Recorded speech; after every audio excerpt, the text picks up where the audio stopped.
And good morning or good afternoon, wherever you might be. I'm Pete Peterson, the Dean of Pepperdine's Graduate School of Public Policy, coming to you here live from our Malibu, California campus, and welcoming you here to the second of a webinar series that we've entitled The Quest for Community, a future for American conservatism. We're delighted to have with us Christopher Caldwell from the Claremont Institute, Heather McDonald from the Manhattan Institute, Ted McAllister, who's a professor here at the School of Public Policy, and I'll be moderating. Again, as is the usual decorum for these webinars, we ask that you mute your microphones, and we look forward to leading this important conversation that's part of this webinar series that springs out of an initiative here at the Policy School called the American Project, which is unique in academia in that we not only treat conservative thought seriously, we think that it is actually pivotal to understand these concepts, particularly around a communitarian conservatism. Delighted to welcome Christopher Caldwell. Chris is a senior fellow at the Claremont Institute and contributing editor of the Claremont Review of Books. His bylines appear regularly, a prolific opinion writer in places like the Financial Times, Wall Street Journal, New York Times, and the Washington Post. He is the author of two books, one in particular we're going to be exploring as it is very relevant to today's subject, The Age of Entitlement, America Since the 60s, which was published earlier this year, and his earlier reflections on the revolution in Europe. Heather McDonald is the Thomas W. Smith Fellow at the Manhattan Institute. She's a contributing editor there for City Journal and is also a New York Times bestselling author. She was the 2005 Bradley Prize recipient. Her writing, also quite prolific, appears in Wall Street Journal, Washington Post, New York Times, LA Times, The New Republic, and The New Criterion. She's the author of several books, including one, again, that is actually two, if we think about it, that are quite relevant to today's subject matter. Her latest, The Diversity Delusion, How Race and Gender Pandering Corrupt the University and Undermine Our Culture, from 2018. The War on Cops preceded that in 2017. Also a book, again, I think is also quite relevant to this conversation, The Burden of Bad Ideas, How Modern Intellectuals Misshape Our Society. And finally, Ted McAllister. Dr. McAllister is the Edward L. Gaylord Chair and Associate Professor of Public Policy here at Pepperdine's School of Public Policy, and he's also the academic director of this American Project initiative here at the school. He's the author and editor of several books, including the most recent, Coming Home, Reclaiming America's Conservative Soul, which he co-wrote with Bruce Fronin, Why Place Matters, Geography, Identity, and Civic Life in Modern America, which he edited in 2017 with Bill McClay, and Revolt Against Modernity, Leo Strauss, Eric Voegelin, and The Search for the Post-Liberal Order. With that, I am going to stop sharing my screen and welcome you back here into the Pepperdine campus. And so if this is your first time with us, this series of webinars, this is the second of what we plan to be 5 webinars titled The Quest for Community, a take on the famous, I think, pivotal book in the history of conservative thought, The Quest for Community, by the late, great conservative sociologist and Californian Robert Nisbet. We looked last week in our first webinar in this series with New York Times opinion writer Ross Douthat, as well as Gracie Olmstead, at some of the basic concepts in communitarian conservative thought, or what we call at the American Project a conservatism of connection, so dubbed by my co-director, Rich Taffel. And today we're going to look at some of the challenges to communitarian conservatism, specifically at the intersection of political correctness and the administrative state. As a way of framing this discussion, I wanted to quote from the principles document that we wrote at the beginning of the American Project. The American Project, again, an initiative here at the Policy School, was launched in the wake of the 2016 election. We held an initial gathering here on our Malibu campus in 2017. And coming out of that, a group of conservative academics, activists, and policymakers, we drew up a policy document called A Way Forward, which helps define what we would call a conservatism of connection, or a communitarian conservatism reimagined for the 21st century. This document is on display at our main website, which you can find at americanproject.org.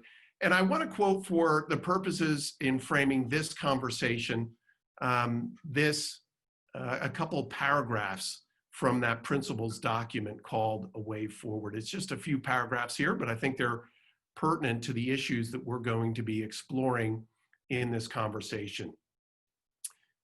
Victory in the 1980s produced a new political environment and ought to have caused the conservative movement to refocus its energy.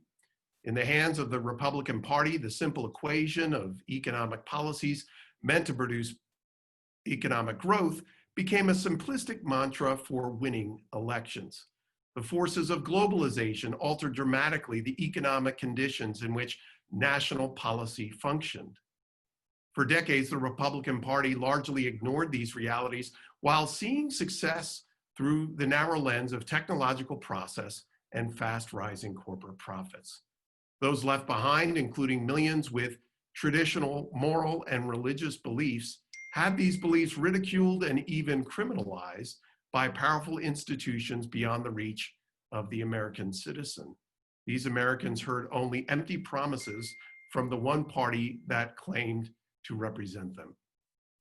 Conservatives were not the only movement to recognize the problem of radical individualism and alienation. Some American progressives also observed it and responded by defining community through the creation of identity politics, elevating ethnic, racial, and sexual qualities to the point where the self is seen as fully determined by these characteristics. Though promising a communitarian fix, it created a paradoxically exclusionary politics, limiting membership to those possessing very particular identities and confining individuals into immovable categories of those with and those without privilege. It's not, obviously, you're in the In meeting. addition to identity politics, a different progressive solution embraced the abstraction of a global citizen, not bound by nationhood. We see this definition manifested in issues ranging from immigration to international trade. Borders are dismissed as arbitrary when they actually define nations as places possessing unique histories, cultures, and thereby affiliation. Final paragraph. In an era demanding deeper and more frequent points of attachment, progressives have turned the American motto, e pluribus unum, out of many, one, on its head, defining it as either all diversity and no unity, or all unity without diversity. These newer conceptions of progressive community demand strong government involvement to establish and protect their frameworks of identity and connection, often of an unelected administrative type. As a result, progressives hold dearly to the one community that makes their philosophy possible. For them, and I quote, "Government is the one thing we all belong to." So I want to bring in our panelists as that sets the stage for this discussion around the challenges that we've seen both culturally, administratively, and in policy to a more communitarian understanding of our politics and policy. I want to begin with you, Chris, bring you in. I think what's been so interesting about all of your writing and speaking, both you as well as Heather and Ted, has been identifying this nexus between identity politics and an administrative state, one that is not necessarily accountable to normal democratic checks and balances. Tell us a little bit about your thoughts about this nexus and maybe what it means for community. Well, we should probably define just what we mean by administrative state. This is not, there are a lot of constitutional experts at the Claremont Institute. I am not one of them, but I can tell you the people who make a study of the administrative state would say that it's you might call it a kind of a qualitative transformation of the executive branch. What you have is the administrative state is the appointees, mostly the regulatory appointees of the executive branch, working in tandem with the courts. And together they can create structures that actually bypass democracy. So, for instance, a deputy in the Department of Health and Human Services can write a rule that gets given the force of law by a court and becomes the basis for writing another rule, which again gets ruled on by a court, and there's an order that someone do something. And this is the way a lot of our law, or what we think of as law, has come about. In the last, let's say, 40 or 50 years. You could look at bilingual education is almost exclusively an example of this kind of government. School busing for racial integration is another good example. Gay adoption. These are all things that have been done by regulators working in tandem with judges without any input from any voter. And I think when you look at a government and you try to decide whether a government is a democratic republic or not, one of the criteria is, can you fire the people who rule you? And that was always, you could always answer that question in the affirmative in the United States until about the mid-1960s, and I'm not sure you any longer can.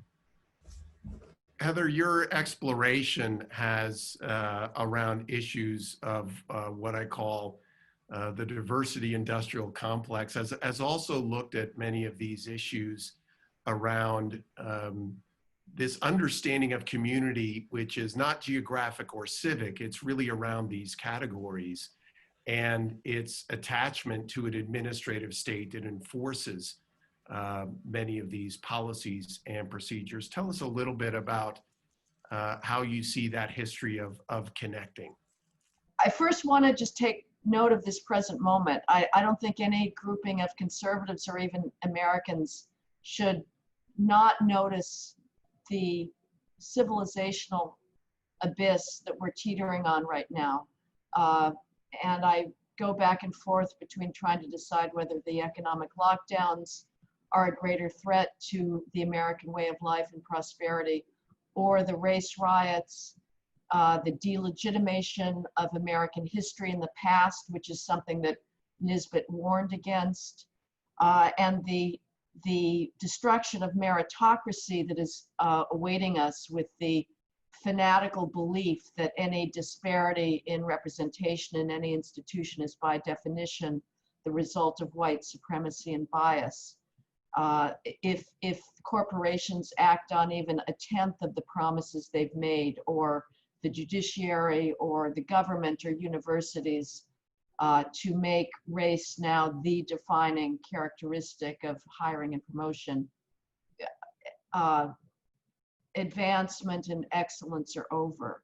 So I think that our discussion today has to take this moment into account and try to explain it, and I think we are well prepared to do so.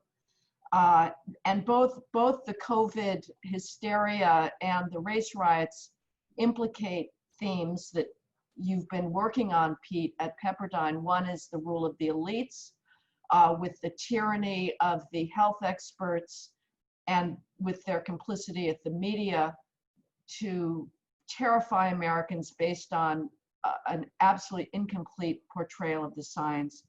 And the other is what Chris has written about, which is the takeover of American civil life by the civil rights movement that morphed very quickly into a racial spoils game. To get back to the community issue, just on the broader point, I have to say I'm sort of a product of the coastal elites. So I don't have a personal experience of what Pepperdine has described, the rich, thick local communities necessarily growing up in West LA. And I want to provide two counterexamples to the idea that those communities will necessarily save us from what I think many of us see as a threat to excellence, accomplishment, freedom, and the right valuing of our past. Berkeley, California, you know, that is, I would say it's probably a thick, rich, and local community that for decades has been dedicated to a particular ideology that I find based on a lot of lies. And the other is, of course, literature, which for centuries pointed out the narrowness of thick, rich local communities. And now that came with obviously the possibility of belonging and getting rid of those possibly constraining communities may have had a far greater cost than any possible benefits to individual freedom. So, but it is a more complicated question. I will now give you an example of what is the essence, I think, of what Pepperdine is talking about and warning against, with the tyranny of the elites, of an elite culture that hates authentic local institutions and civic institutions, which is the destruction of inner city Boy Scouts. Anybody who has ever attended an inner city scout troop in Bensonhurst, Brooklyn, in central Harlem, has seen a thing of beauty. It is heartbreaking to see these local inner city troops learn how to tie knots, pledge allegiance, treat their uniforms with respect, be careful and neat, pledge allegiance to the flag. Inner city scouting was destroyed by the corporate elites in the name of gay rights. It used to be that inner city scouting got an enormous amount of corporate support to pay for scout masters, because it's very hard to find volunteers. Mm-hmm. Mm-hmm. And then in the 90s, that all ended because the corporate employees rebelled against what they falsely called an anti-gay institution. There is nothing less relevant to an inner city scout troop than what the position is on gay scout leaders going camping. Yet this institution has now been destroyed by a absent, ignorant elite that has no conception of the value of these authentic autochthonous traditions. So I'll just close and say, I think that what is driving this current moment, and that comes out of the diversity delusion on campuses that has spread nationwide we're going to touch on universities shortly, is the myth of bias and the ongoing socioeconomic racial disparities. And as long as we cannot speak honestly about what is driving any ongoing disparities, if we can only answer that bias is behind those disparities, the way things are going now, we're not going to get our civilization back. Ted, I want to come to you. I think it's important, and I want to touch base back on our first webinar. I think one of the important arguments that the American Project, and through this Quest for Community webinar series, is trying to address is, how do we respond to a culture in which, whether we're looking at economic study, sociological study, psychological study, we're seeing these incredible levels of alienation and disconnection. It's been the argument of this initiative, again, drafting off of thinkers like Robert Nisbet, that one of the places in which we could find and traditionally have found our affiliation, or what you might call a point of connection, are in civic institutions.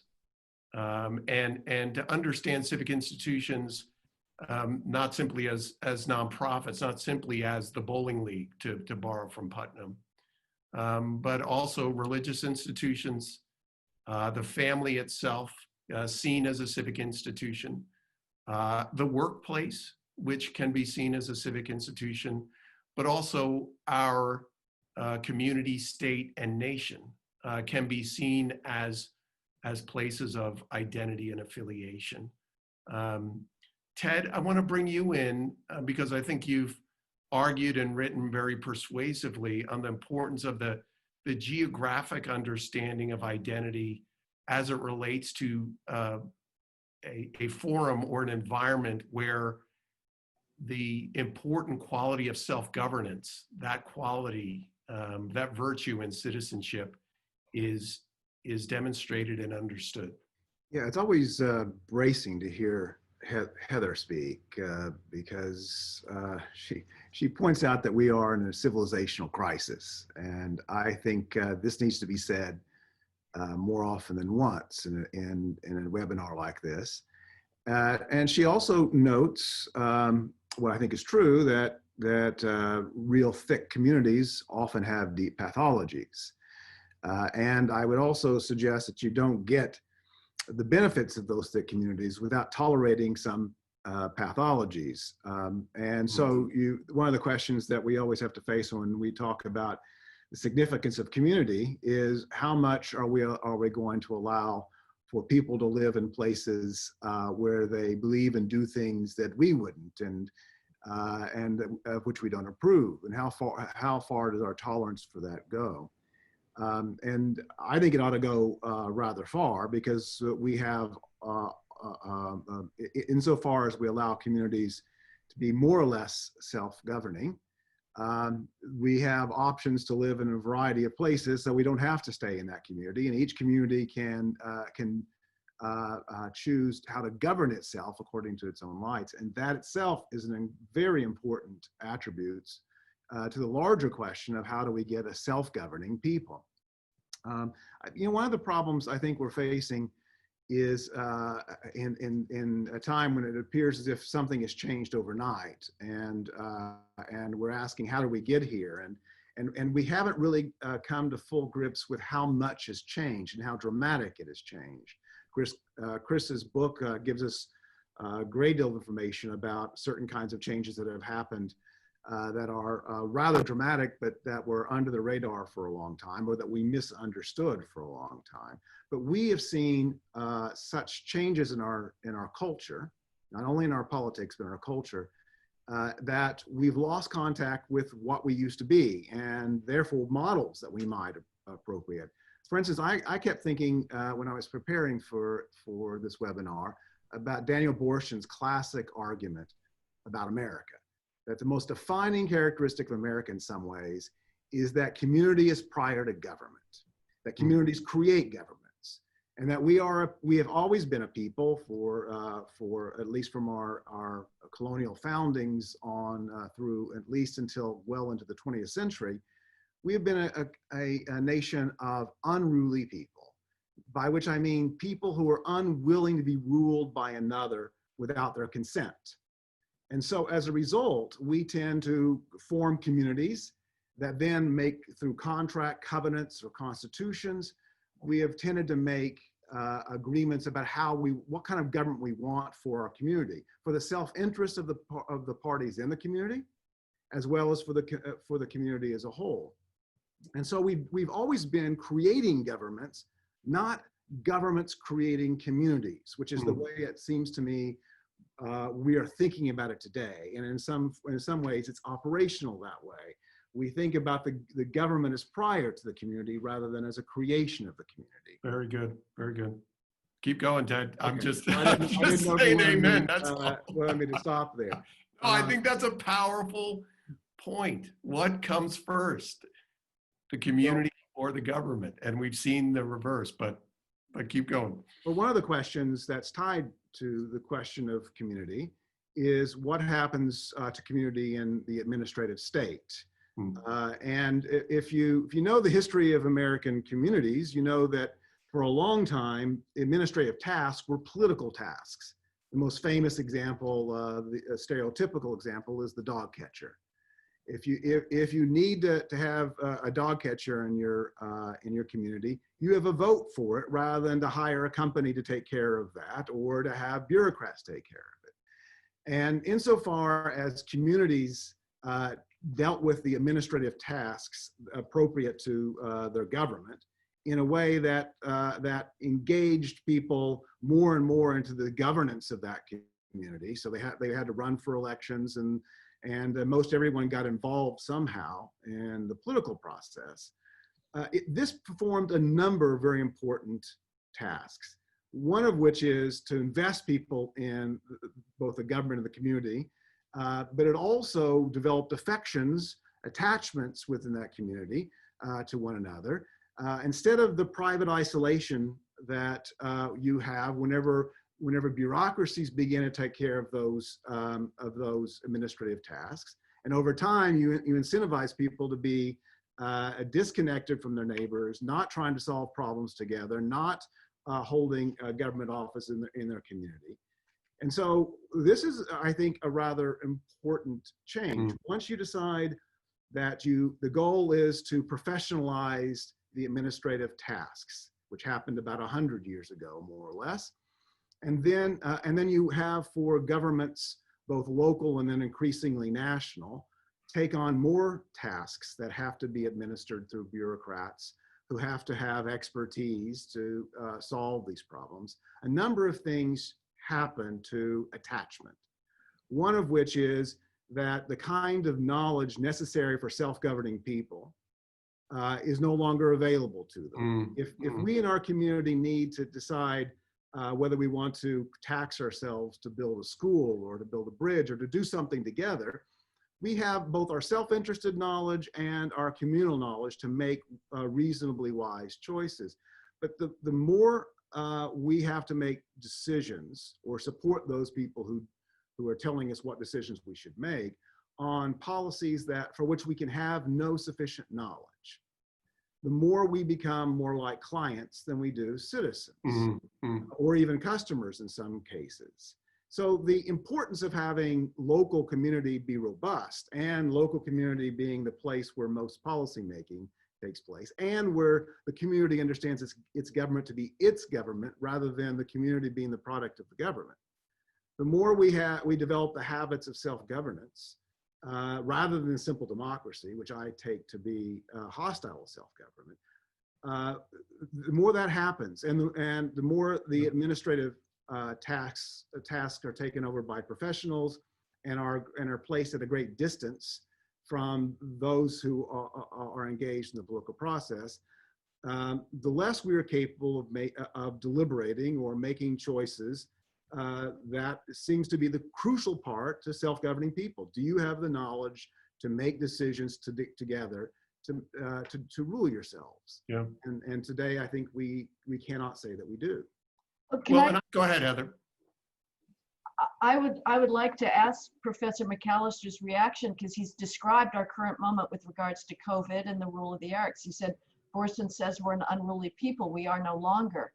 How do we explain the fact that there has been such passivity before this set of government decisions that are wholly arbitrary, wholly irrational, the distinctions that are being made with regards to closings, reopenings, reclosings, the destruction of any possibility of business certainty is appalling.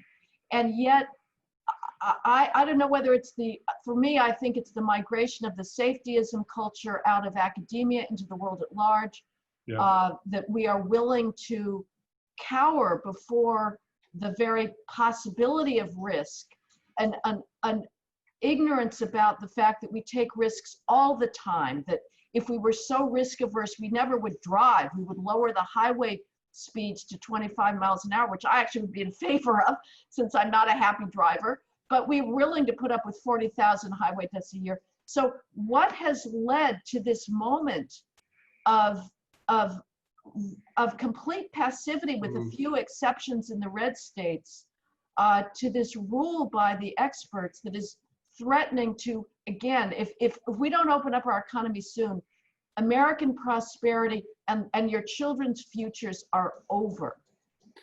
I want to go to this in a second. I Yeah. just want to point out two things. One, a logistical note. This is interactive, and I see we have an unruly audience, which is great. You've already started to use the chat feature and started to send in comments and thoughts. I want you to keep doing that.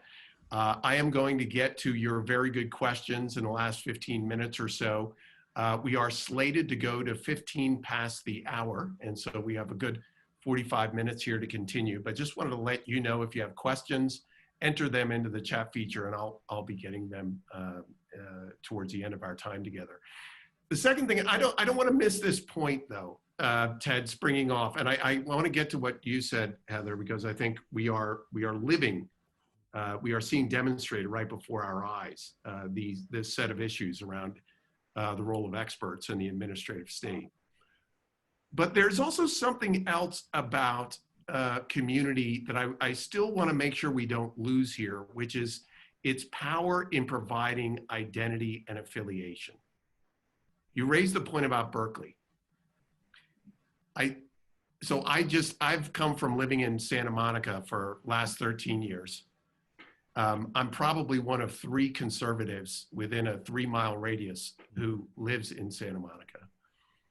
But over my time of living there, I have to say that I am happy to have an argument about which place is better, Venice or Santa Monica or West LA.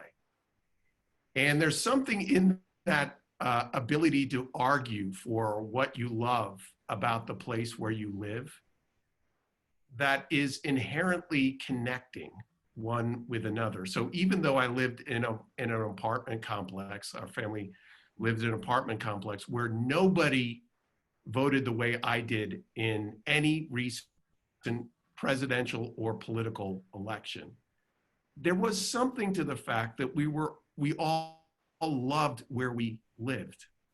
And I think that our inability to celebrate, whether at the local level or the state level or the national level, this geographic sense of identity, I think is in part, and certainly it's the argument of this American project in this series, that our geographic community is actually the place where we can see the most diversity and be forced to live with that diversity. Our families may be another one, but our geographic communities are that way. And what we've seen over these last years is when community becomes defined purely in racial, sexual identity terms, what is freighted with those things are a whole set of beliefs, both political and cultural, which a person in that so-called community almost has to abide by. And so when somebody breaks from that perceived identity, they're called an Uncle Tom, or they're called someone, they're perceived as somebody who's not being truly of that ethnic or racial identity. So I don't want to lose this importance of the geographic sense that even though Berkeley is Berkeley, I had a good friend of mine who's an advisor here to our local government institute who was city manager in Berkeley. And he described his time there in describing the people of Berkeley as people on the quest for world peace as they search for the perfect croissant. And I think there's something wonderful in that, right? I mean, I disagree with it as I disagree with most of my neighbors in Santa Monica. But again, I think there is something about that connection. Chris, you were going to say something there in response to Heather, so I don't want to interrupt that thought. No, I wasn't really planning to say anything in response to Heather. I do think that I was struck by her point about the Boy Scouts, and the specificity of these communities. Nathan Glazer was the great scholar, I think, of these subcommunities in the 1960s. And I think that Glaser sort of understood the way the reformist impulse that came out of the Civil Rights Act turned into a total undermining of freedom of association of any kind. It's an interesting subject, this freedom of association and who you can be with, and whether it's okay to be in an inner city Boy Scout troop where they don't know any gay people and they don't go camping, and so these issues don't come up, so you can just leave them aside. The thing that's happened in our society since the sort of turn of the 1960s is that you can't leave anything aside. There's really no such thing as, there is no community in which the authorities are not present. So you do have so the stuff that Ted talks about, the Daniel Boorstin country, that's gone. That's not the United States. That's another country. That's a description of a civilization that once existed here. But that has been well and truly destroyed. We have been now probably 1 or 2 generations. The whole continuity, the sort of habits that you have to be that kind of people, to sort of like build things together, and those are gone. So we would have to kind of start from scratch, having lost the ability to build institutions that way. And so they'd be sort of like uglier and probably not as civilized as the old institutions that we used to build as a self-governing people used to be. And it's now an open question of whether we're even capable of being that kind of people that we still pretend we are, you know? So I do think it all comes down to freedom of association, really. Wow. I'm going to be the optimistic one in this group. This has not happened very often. On the one hand, I think Chris is pretty close to correct, but I have more hope. That is to say, as an historian, particularly, and having noticed how folkways and traditions are often much deeper than we thought, and often survive 2 or 3 or 4 generations where they seem to be dormant. I'm not entirely sure that it's gone in the fullest sense of that. I think that there are many elements to our history, I'll choose a different word, our heritage, that we can reclaim, and that are part of, in fact, are part of our personality in ways that just as Heather is, we just made to see the absence of sufficient resistance to tyranny. But this is tyranny. This is tyranny by any longstanding American understanding of tyranny. And so why are people tolerating it? Well, first of all, I'm not sure they're going to continue to tolerate it as much as they have. I think things change, and I think there comes a point where people wake up. And so there's a sense of hope in that.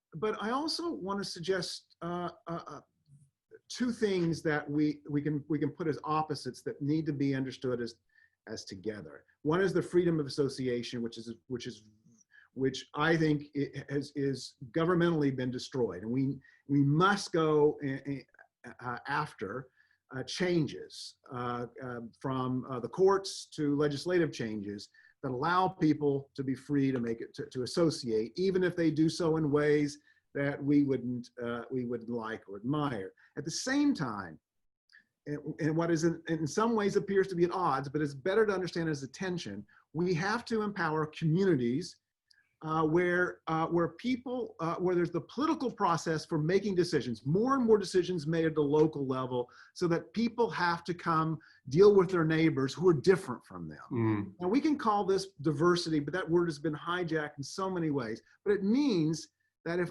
and Tocqueville had a wonderful explanation of how this works, that I think can work if we try it again, which is that as people come together to talk about what they want to do together, what the community must decide in terms of its policies and how to tax and what to spend on, that people who are on opposite ends on one question realize that on another question they may need their assistance.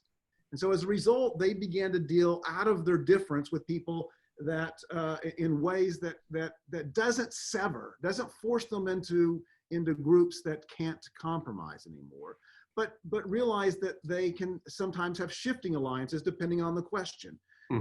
And so what you end up developing when you have communities over a long period of time that have to take care of a number of decisions locally and have to do so largely through the political process, whether it be the old-fashioned town meetings or a more modern version of it, what you end up doing is what Chesterton talked about as a necessary condition for proper reform. That is to say, they develop love or affection for what is theirs. And the sequence is essential here. You must love it because it is yours, not because it's good.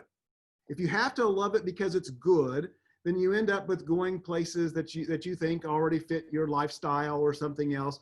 But the goal instead is to love it because the city I grew up in, Oklahoma City, or more specifically a place called Forest Park, is far from perfect. I will defend it though, because it's mine. It's a part of who I am. My identity is strongly attached to the kind of culture that I was part of during my growing up years. And if I were to have spent my whole life there, I would continue to have been attached to it, defensive in support of it, while in the same time, because I love it, I seek to improve it. I seek to reform it. I seek to make it better. But if you don't provide the conditions for people to have fun, to understand that this community is theirs, and that therefore they have an attachment to it, and that they can't develop the love that makes possible proper reform. Instead, what you end up getting is the goal of transformation. I hate this place, and therefore we have to sweep it away and start over again. Instead of recognizing that this place, with all of its complexities and its ugliness, but also its beauty, that may be peculiar to us, that no other place has this kind of beauty. Yes. It has made me, and therefore I can't hate it, even if I can see its flaws, and I want to work within it so I have this combination of preservation and reform. And that does not happen if you don't have community, and it doesn't happen if you don't have affection, and it doesn't happen if you seek transformation. Can I raise an institution that I throw this out not knowing the answer? Local press. You know, this is a story we've heard a lot about, the absolute disappearance of local newspapers. When we talk about self-governing communities, of being able to move authority decision-making back down to local levels, whether it's the dog catcher, the school board, what do we make of the fact that to have a well controlled local government, one should have the press?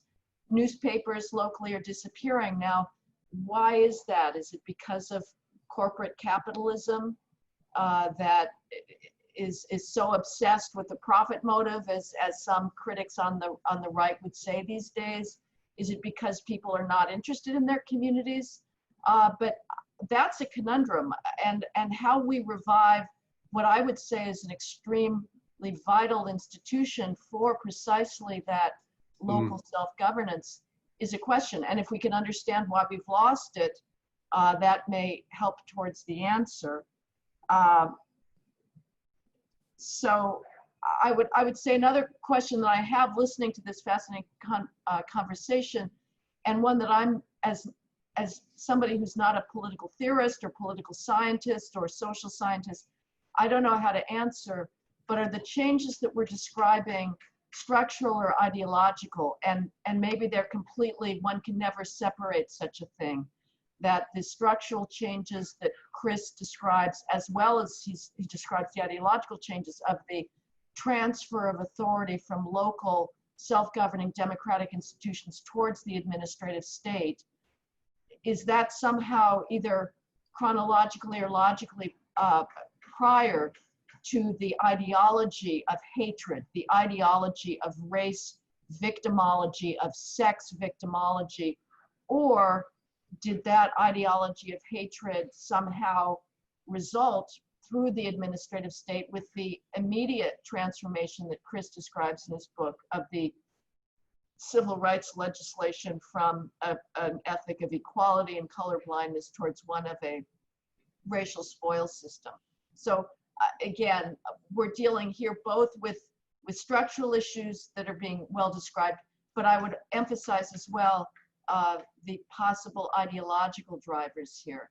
Chris, I want to come to you on that, because in preparing for this and looking at your very important book, I was struck. Some of you know, he's passed now, but Ted Lowy had written about some of these issues around the growth of the administrative state, and he actually called it a first republic and a second republic. You've talked about, in some ways, about a first constitution and a second constitution. Lowy dates this radical change in the role of the administrative state back to the New Deal.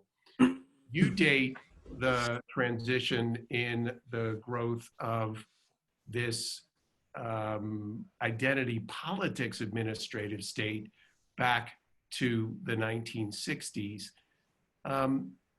Talk a little bit, because you're making a very nuanced argument, which apparently has escaped those at the Washington Post and the New York Times, about, as Heather just laid out, the very important good intentions that went into the civil rights legislation of the 1960s, and how that set the stage for some of this administrative state that was a different administrative state than the one Lowy points to. That's right. That's the key.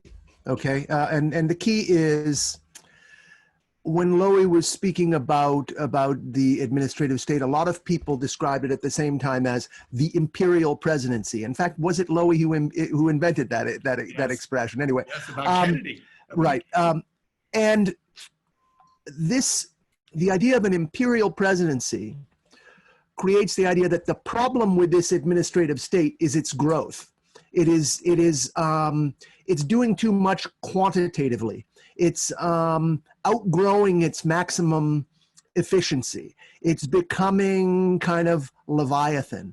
Whereas the new administrative state that we more and more talk about, the problem is that the problem is a qualitative problem. The problem is that it's going about government in a way that is just totally alien to our culture.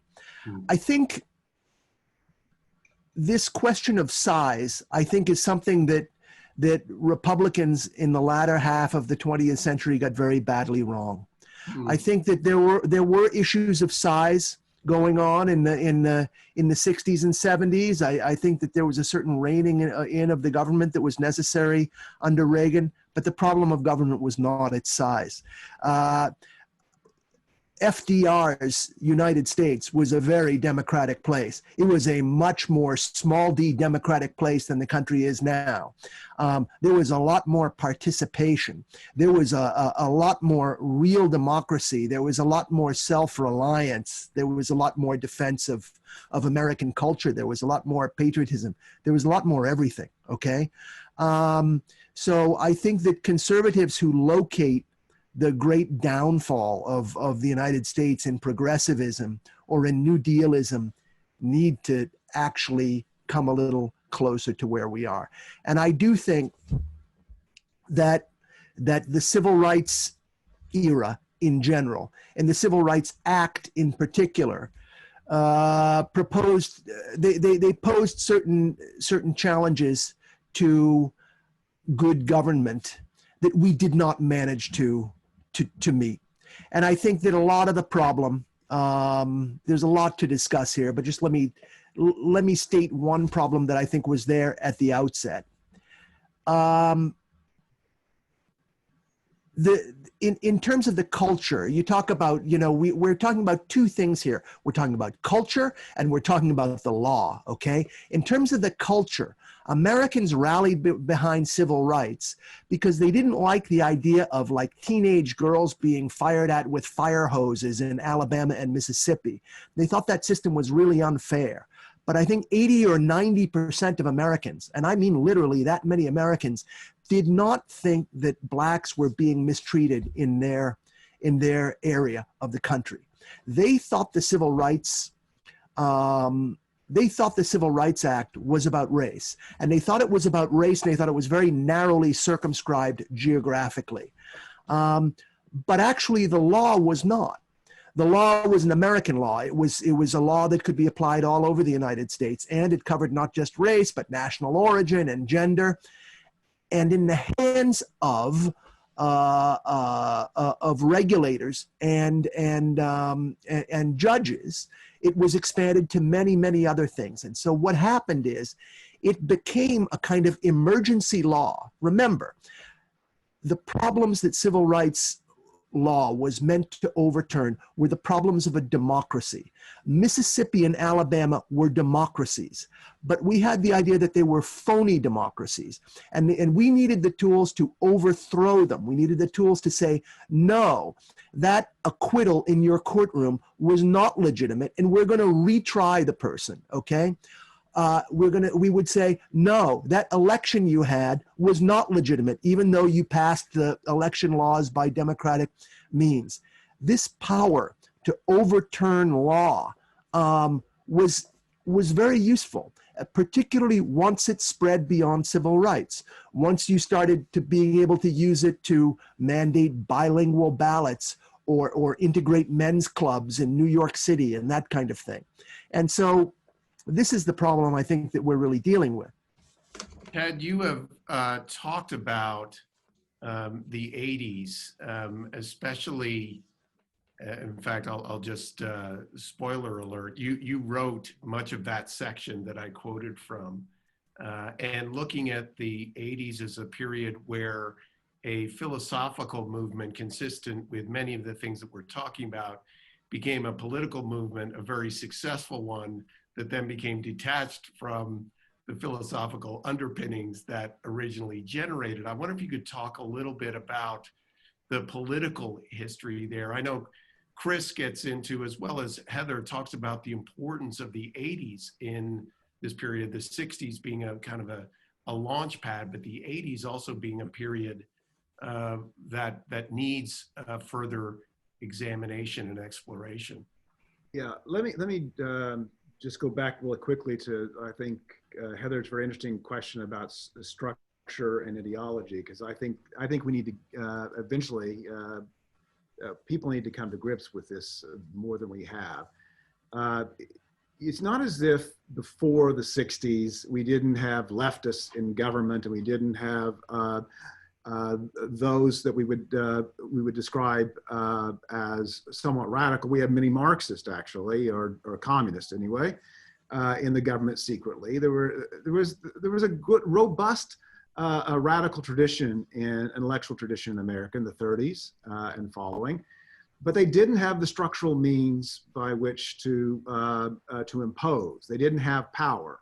And the reason they didn't have power is because there were a number of structural reasons to the governments, plural, that prevented that from happening. And I think Chris and I are at odds on this, because I think the Roosevelt years were rather important in setting up the 60s and setting up conditions for the 60s for the change in both the size of the government, which I grant is not itself that important, as much as the scope of the government. What can the government engage, the federal government, engage in terms of regulating, overseeing?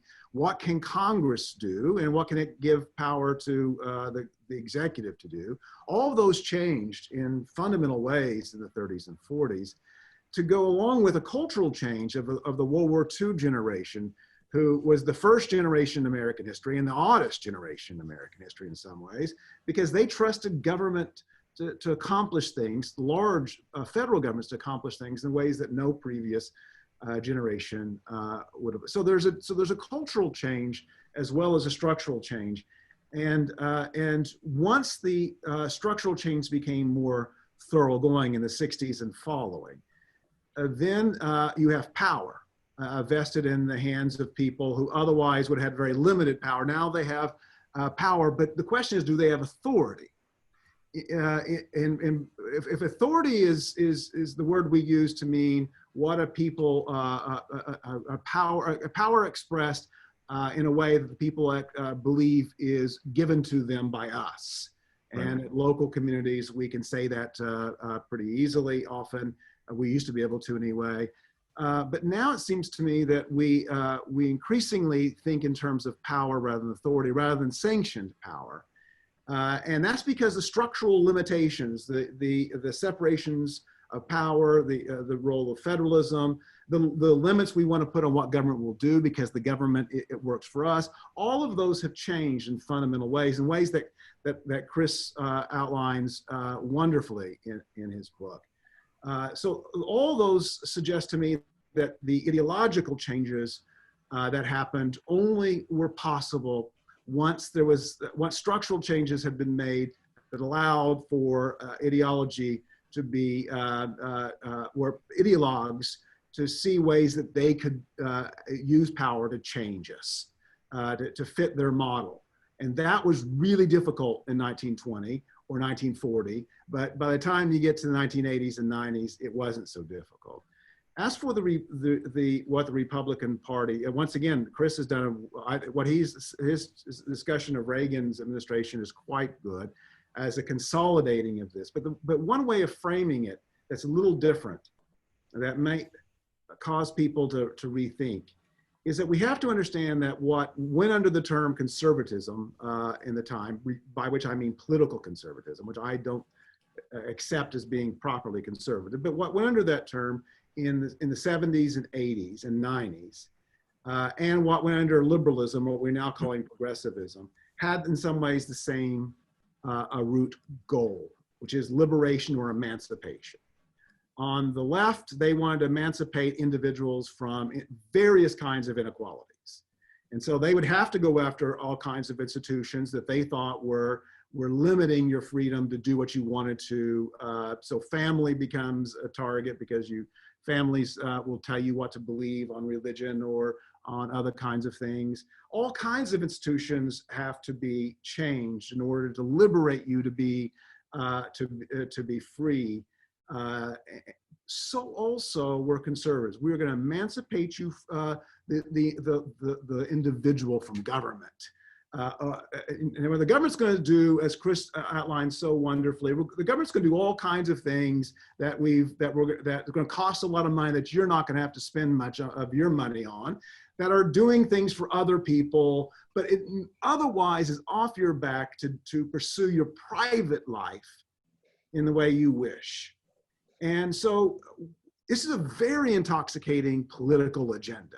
We are engaged in an enterprise to liberate you from the government or from inequality or for whatever it is.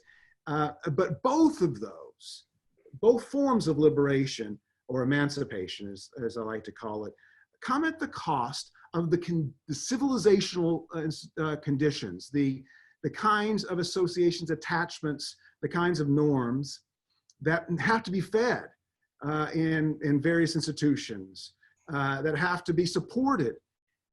But the whole idea was that the past is something we're overcoming. Whether you're Republican or a Democrat, you're overcoming the past, and the past is therefore seen not as something that is constituent of who I am. It is, I wouldn't be who I am without that past. Nor is it seen as something worth preserving in some fundamental way.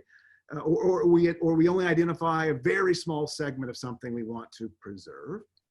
But instead, it is that which is to be overcome for the purpose of progressive liberation, whether it be of the individualism sort of the Republicans or the liberation of the self to be what she wants to for the left.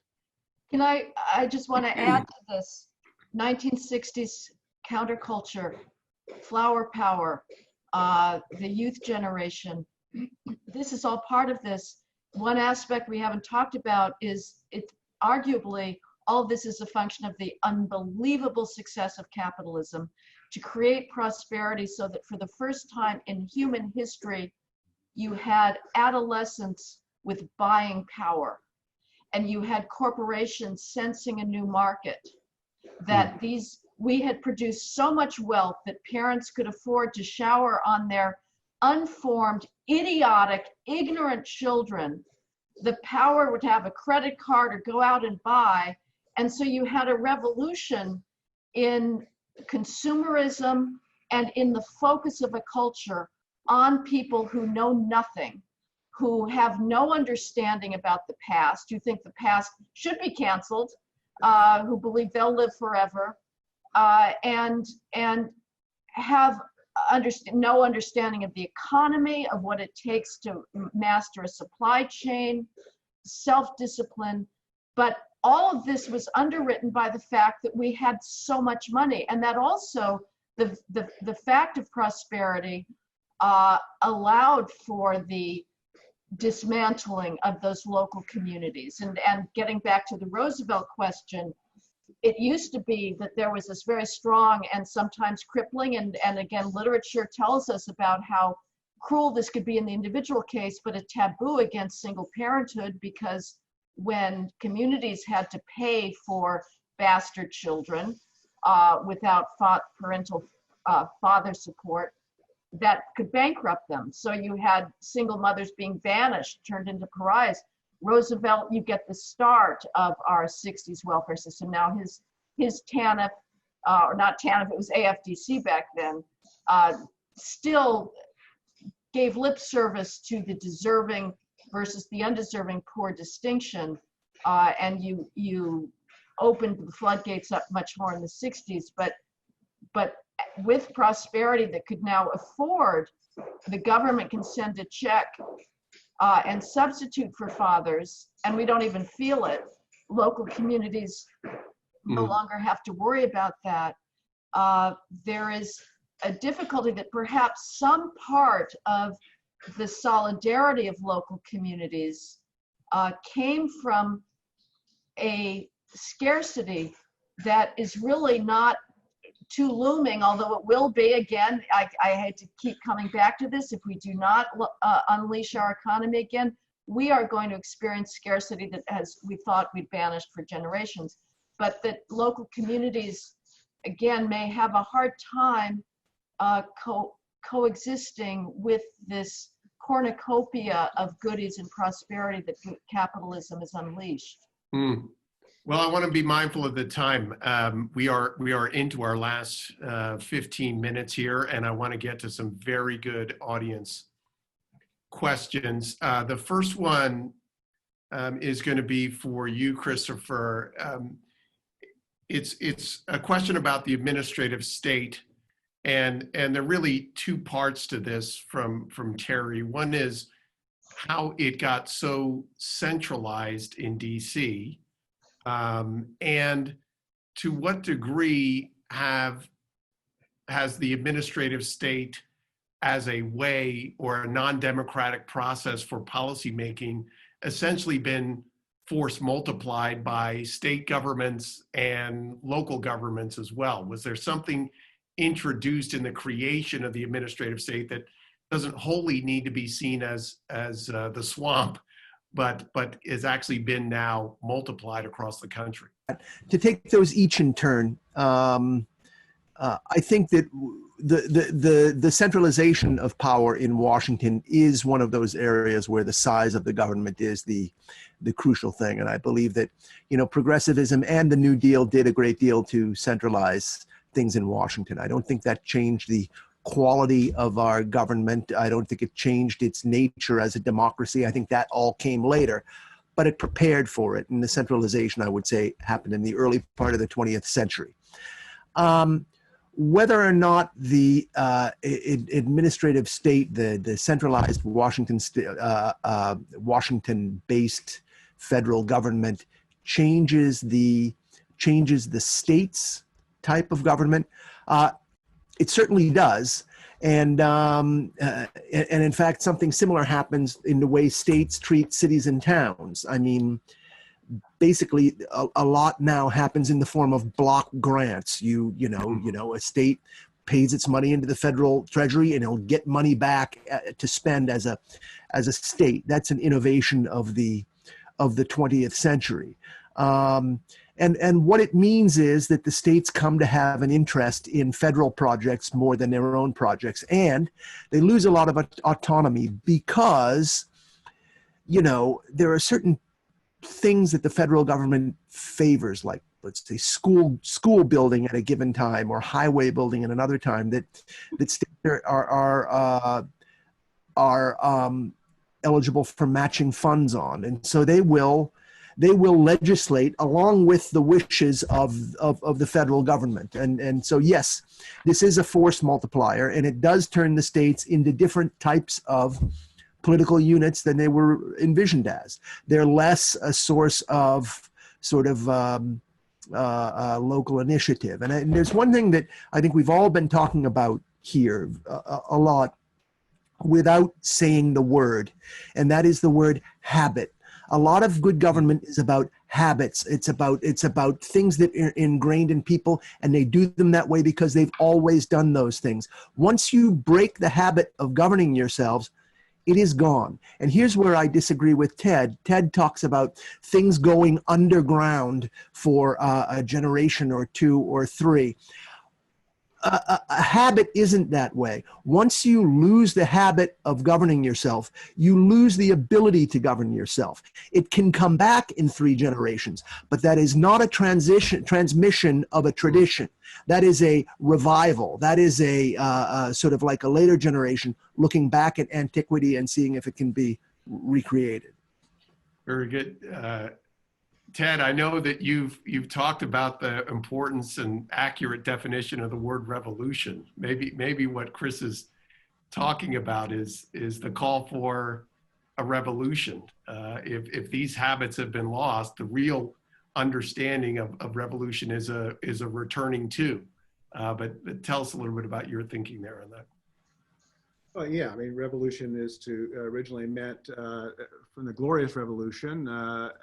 Was to, in some ways, to reclaim. And certainly the American Revolution we often call it a conservative revolution, although it's an anachronistic term, is an attempt to keep what is yours and that is threatened by somebody, and therefore requires, in this case, military means and disobedience. I don't think that. If Chris is suggesting that we've lost all these habits, then I invite him to Kansas and Oklahoma and Texas and a variety of other places where I find it quite robust, and habits are very strong, and people do not want to give up their liberty, and for them, their right to govern themselves, to make choices that are in their own realm, and to make choices with their family, and then to make choices with their churches and neighborhoods, are all things that they still cherish a great deal. I find it in Moore Park, California, where I live, it's rather strong, and in other kinds of smaller cities in California as well. So I'm not sure that the habits have been broken, and I also believe that culture functions in a way that runs in deeper currents, and as a result, the notion of a heritage in which reclaiming is as you teach more about the heritage, as you come to understand. As you come to appreciate, I think that may be the beginning place, to appreciate to the degree to which your generation is not the beginning of things, and your generation would not exist as it does without all of the work, with all the technological changes, with all of the building of civilization that came on before. As you begin there with appreciation, you can then, the recognition that you need to preserve or recover, and those are 2 different things, but they can go hand in hand. You find that which is available to you that's still there, and you start there. You start with preservation, and there's much to preserve, and that I think is a difference. If you live on the East and West Coast, perhaps, then you. But if you live where I've grown up, and I know a great number of people, it is embattled. These habits are embattled, to be sure, and there's challenges they face, but they're still there, and they are something on which to build. Last round from each of you, but there's a question that is just so common here, Heather. I need to come to you on it before closing statements. I can't believe an hour and 10 minutes has flown by here. Golly. We're too long-winded. No, it's not that. It's just, I am. you write so much, and I think powerfully, about the importance of police as an institution and how they've been under attack. I have a friend of mine actually here at Pepperdine that trains LAPD officers on conflict resolution, and he told me recently that he's just never seen a more challenged and, dare I say, depressed group of people. And I didn't think about it until this moment, and knowing the writing that you've done about it and some of the questions that have come in from Greg McMullen and Andy Smarrick and others. Seen differently, the attack on police is attack on one of the community institutions that has been, by survey data, one of the highest trusted institutions locally in America that we can think of. It's one of the only branches of government that's seen both locally and is also highest trusted that we've seen in survey data. And I wonder if you could speak a little bit to what we may be losing here when a trusted local institution is under attack in such broad brush ways as our local municipal police departments have been. Well, I don't know whether to answer that as police, just what it means to lose a local institution or what it means to lose the police. And I'm going to answer it in the second sense of it. And I guess I would broaden it out. I would say that police are not just a local institution, but they are a national or universal symbol of the rule of law and of the possibility of civil peace. And so these riots, when they're going after police officers, this is about as vicious an attack as you can lodge against civilization. It's heartbreaking, both for the individuals, for people who have given their entire lives to trying to protect others. The idea that police officers go into the business out of some authoritarian impulse, perhaps that was true 50 years ago. I don't know. It is certainly not the case now. And if this institution gets discredited, this is a very wise move on the part of the radical left, because it's the thread that you pull that and everything else goes down with it. And of course, the most immediate results are violence. It's happening first in the Black community. America turns its eyes away from Black on Black violence for a host of reasons that I'm not going to get into now. But we're going to continue turning our eyes away until white kids start getting killed in drive-by shootings. At that point, maybe we'll wake up, and even the elites will pay attention. I don't know, but going after the police has both a huge symbolic importance as well as a very concrete importance as to whether cities are livable. We're going to see huge white flight out of the cities that the rioting has gone on and where crime is going out. What the consequences of that are for community, I can't really say. Well, I want to go to concluding statements, and Chris, I'm going to come to you first. We've discussed some very difficult topics here. This again is the second in a 5-part webinar series entitled The Quest for Community. And today we've obviously explored the challenges to community, both culturally and organizationally, structurally. But is there anything that we can end on an up note? Is there anything that makes you optimistic? That's a really tough one. I mean, I think that during this, maybe we can take a little bit of optimism from the coronavirus. I think on the one hand, these lockdowns have, and I think this is unfortunate. This is something that's working against community. On the one hand, the lockdowns have accelerated or consolidated a certain sort of like move away from community and towards things like ordering online that that was already underway. On the other hand, I do think that people are now beginning to see that being on an Instagram group or sort of like friending someone on Facebook is not the same as being in a community.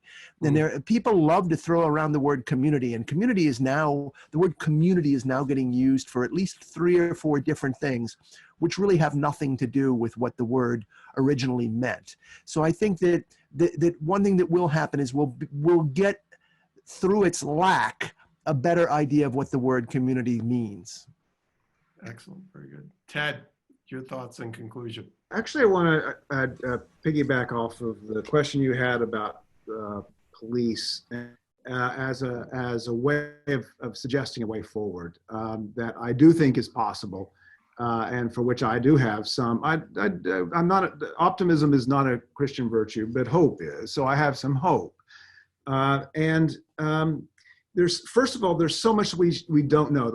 Our world has changed and so quickly and so dramatic, at least from the way in which most people perceive it, and they don't understand how we got here.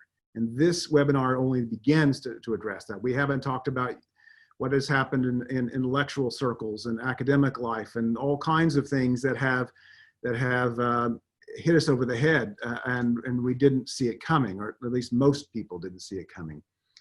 And so first of all, we have to understand a lot more about how we got here in order to understand what's actually happening. But the second thing is, I really call us to be an unruly people. And I would suggest the way we be unruly is the way we used to be and still are often.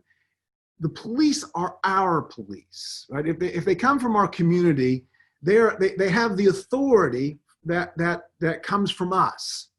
And so don't allow those who are trying to use power against your community to tell you how to live or how to police it. And so to be unruly means to stop accepting exercises of power.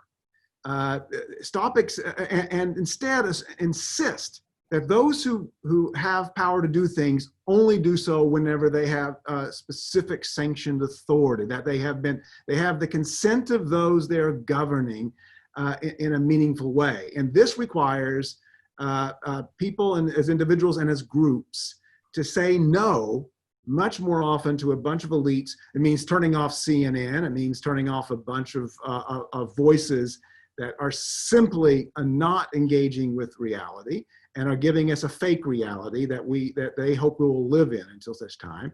But as my friend from the Jet Propulsion Lab, I see him every week. He takes his autistic son to a diner every week, and they love this little outing. But they couldn't do it for COVID for a long time, and they finally were able to go back. And he said to me, after being in isolation so much, I lost contact with reality, as it were. And I was back in this diner, and all my friends were there, and all the people that we got to know. And I realized there's a real world out there where people don't behave the way I'm being told by media and by all the images on the wall.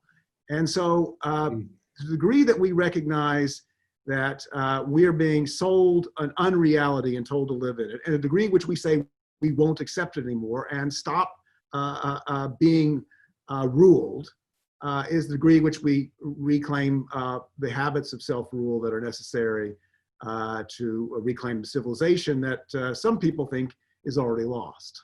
Heather, your thoughts as we close. Well, briefly, I'm not an optimist by nature. The thing that I maybe take hope from is something I don't know the depth of, but the support on the intellectual dark web. How many followers of Ben Shapiro are out there? Jordan Peterson, the dissenters, Tucker Carlson.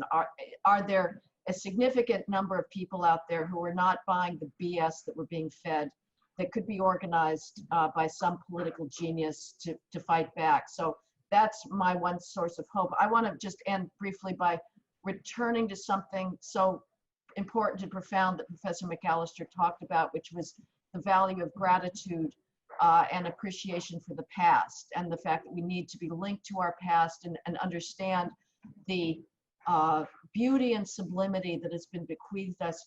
None of that is possible with the current narrative that is taking down our civilization, and that is the narrative about race. It's a narrative about white supremacy. I simply point you to the 1619 Project of the New York Times, which I assume viewers know about, that is determined to say that America's every single fiber, its reason for being, as the fraudster Ta-Nehisi Coates has said, is to destroy the Black body. As long as that narrative remains, and again, we are forced to explain our current reality based on racism rather than the academic skills gap, differences in culture, difference in preference, willingness to compete. As long as the racism narrative wins, we are not going to be able to embrace our heritage. We are not, believe me, Washington, D.C. will not exist. Anybody who ever thought that the memorials to Jefferson and Washington were safe, they will not be. This thing is not going to stop. So more of us have to get up there and say that racism is not the explanation for our world, and it is not the essence of America. Heather, Ted, Chris, thank you very much for this incredible conversation. The second, again, in this Quest for Community webinar series. Again, it's been the argument of this series, and more broadly, the American Project, that this geographic and civic understanding, definition of community, is actually one that can bring together a diverse people. It is one this country was founded on. Our national motto, in so many ways, points to the mission of this country, which is to exist and understand that we are a diverse people, but we are brought together by a certain set of unifying principles. Our Constitution was essentially a document written for a diverse people, but grounded in traditions that had brought those founders to a place where they could write such an incredible organizing, governing document. And it is one that we must defend, but also appreciate. And it's certainly my hope, and the hope of the others engaged here in the American Project, that this communitarian understanding of conservatism is one that at one point looks back, but also is very relevant to these polarized times in which we live. And so this series will continue. We are going to take August off. We will be back in September and October with another 3 webinars exploring other issues related to this quest for community. If you all who were good enough to spend time with us today would like to find out more about the American Project, you can go to the Pepperdine website. That's publicpolicy.pepperdine.edu and find out more about the American Project. But again, I think this line of thinking and the importance of finding our identity in a time when our identities have been so polarized and frankly radically individualized is more important now than ever. So with that, I bid you all adieu. Thank you again from Malibu, California and the School of Public Policy. Thank you again, Chris, Ted, and Heather. We look forward to continuing this conversation. Thank you, Pete.